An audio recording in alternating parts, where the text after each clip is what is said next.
আসসালামু আলাইকুম। সৌদি আরবের আজকের গুরুত্বপূর্ণ আর চাঞ্চল্যকর সব খবরে আপনাদের স্বাগত। সৌদি আরবের রাজধানী রিয়াদে অবস্থিত মার্কিন দূতাবাসে একাধিক ড্রোন হামলার জেরে রিয়াদ সহ সৌদিতে থাকা সকল মার্কিন দূতাবাস অনির্দিষ্টকালের জন্য বন্ধ ঘোষণা করা হয়েছে। হামলার পর বর্তমানে পুরো এলাকা সৌদি নিরাপত্তা বাহিনী এবং মার্কিন মেরিন সেনারা ঘিরে রেখেছে। এছাড়া সৌদি আরবের নিরাপত্তা পরিস্থিতির কারণে কানাডাও তাদের দূতাবাসের সকল কার্যক্রম বন্ধ ঘোষণা করেছে।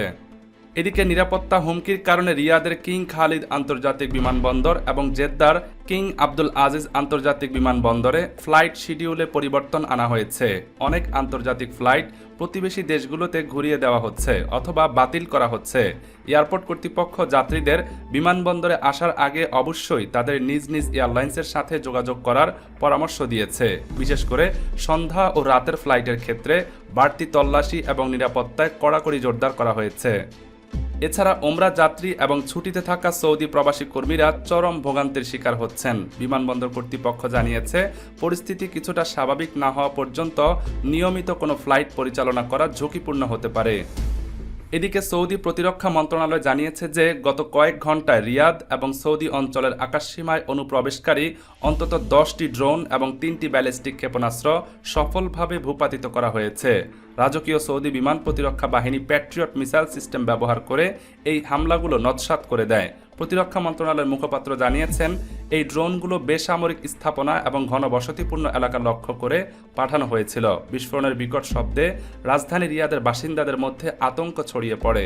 সরকার জনগণকে আতঙ্কিত না হয়ে শান্ত থাকার এবং বাড়ির বাইরে বের না হওয়ার পরামর্শ দিয়েছে। এছাড়া সৌদি আরবে অবস্থানরত বাংলাদেশ সহ বিভিন্ন দেশের প্রবাসী কর্মীদের জন্য তাদের নিজ নিজ দূতাবাস বিশেষ সতর্কতা জারি করেছে। প্রবাসীদের অপ্রয়োজনে ঘর থেকে বের না হতে এবং যে কোনো ধরনের গণজমায়েত এড়িয়ে চলতে বলা হয়েছে। বিশেষ করে সীমান্ত এলাকা এবং সামরিক স্থাপনার আশেপাশে কর্মরত কর্মীদের বাড়তি সতর্কতা অবলম্বনের নির্দেশ দেওয়া হয়েছে।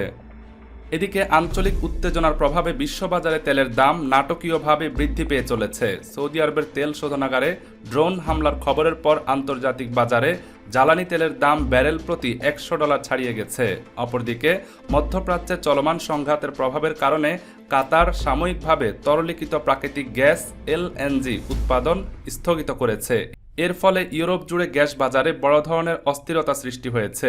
ইউরোপের কয়েকটি প্রধান দেশে গ্যাসের দাম হঠাৎ করেই প্রায় 50% পর্যন্ত বৃদ্ধি পেয়েছে, যা জ্বালানি সরবরাহ নিয়ে বিশ্বজুড়ে নতুন উদ্বেগ তৈরি করেছে। এদিকে ইরানের পররাষ্ট্রমন্ত্রী আব্বাস আরাঘচি বলেছেন, ইরান তার আঞ্চলিক প্রতিবেশী দেশগুলোর বিরুদ্ধে যুদ্ধ করছে না। ইরানে মার্কিন হামলার জবাবে এ যুদ্ধ শুধু যুক্তরাষ্ট্রের বিরুদ্ধে। রাষ্ট্রীয় গণমাধ্যমে দেওয়া এক সাক্ষাৎকারে তিনি বলেন, আমরা আমাদের প্রতিবেশীদের ওপর আক্রমণ করছি না, আমরা আক্রমণ করছি মার্কিন সামরিক ঘাঁটিগুলোতে। মার্কিন সেনারা পালিয়ে গিয়েও রেহাই পাবে না। ইরানি পররাষ্ট্রমন্ত্রী অভিযোগ করেন, সামরিক সংঘাত এড়াতে কূটনৈতিক আলোচনা চলাকালেই ইসরায়েলের সঙ্গে মিলে বিমান হামলা চালিয়ে যুক্তরাষ্ট্র কূটনীতির সঙ্গে বিশ্বাসঘাতকতা করেছে। এই পরিস্থিতিতে তিনি মধ্যপ্রাচ্যের দেশগুলোকে যুক্তরাষ্ট্রের কর্মকাণ্ডের বিরুদ্ধে চাপ সৃষ্টি করার আহ্বান জানান।